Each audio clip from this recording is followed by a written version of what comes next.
आज मी तुम्हाला अगदी जुन्या पद्धतीने आई आजी बनवतात ना त्याच पद्धतीचा मेथीचा घोळाना अगदी 2 मिनिटात कसं तयार करायचा ना आणि त्यासोबत अगदी छान आपण जेवणसुद्धा करू शकतो, एवढा छान हा लागतो. तर चला मग माझ्यासोबत अगदी पटकन असं आपण मेथीचा घोळाना बघूयात. त्यापूर्वी जर तुम्ही माझ्या चॅनलवर नवीन असाल तर प्लीज मला सबस्क्राईब करा. तर मेथीचा घोळाना करण्यासाठी इथे माझ्याकडे भरपूर अशी मेथी आहे. मी भरपूर अशी मेथी घेऊन याचा घोळाना तयार करणार आहे. मेथी खाल्ल्याने भरपूर असे फायदे होतात. मेथीने पचन सुधारते, रक्तातील साखर नियंत्रणात राहते, वजन कमी करण्याससुद्धा मदत करते. म्हणजे काय तर हृदयसुद्धा निरोगी राहते.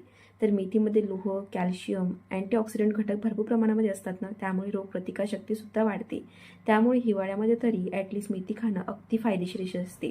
तर आता आपण ही भरपूर अशी मेथी घेतली आहे, त्याला छान असं स्वच्छ धुवून घ्यायचं आणि बारीक असं कट करून घ्यायचं आहे.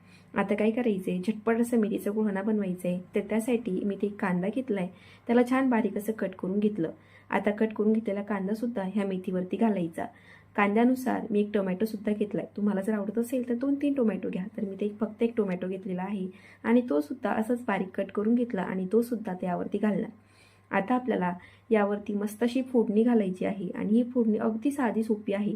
त्यासाठी मी इथे एका पळीमध्ये तेल घेतलेलं आहे आणि या पळीमध्येच आपण तेल छान कडकडीत तापलं गेलं की त्यामध्ये मोहरी घालायची, जिरं घालायचं.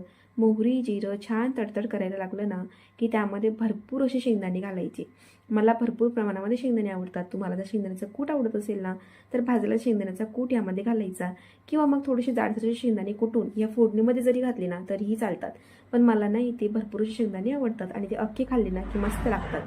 तर हे शेंगदाणे आपण या फोडणीमध्ये घालायचे. त्याचबरोबर यामध्ये मी 2 ते 3 हिरवी मिरचीसुद्धा घातलेली आहे. मस्त तिखटपणा आणि हिरवी मिरचीचा स्वाद या मेथीला येतो.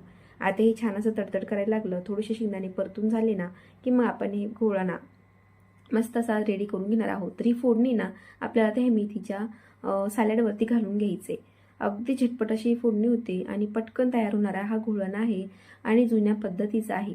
या पद्धतीचा जर घोळाना आपण केला ना, आहा अगदी मस्त लागतो आणि यासोबत मस्तपैकी चपाती भाकरी अगदी तसं जरी खायचं म्हटलं ना तरी मस्त असं हे सॅलड आहे, ज्याने वजन कमी करण्यासाठी अतिशय फायदेशीर असं आहे. तर बघा, झटपट तयार झालेली फोडणी आपण यावरती घालून घेणार. आता यावरती आपल्याला मीठ घालायचं आहे. तर चवीनुसार थोडंसं मीठ घालायचं आणि मस्तपैकी याला आंबटपणा येण्यासाठी मी यावरती अर्ध लिंबू असं मस्त पिळून घेते. तुम्हाला जर आवडत असेल तर थोडंसं कमी प्रमाणामध्ये पिळा किंवा मग जास्त पिळा.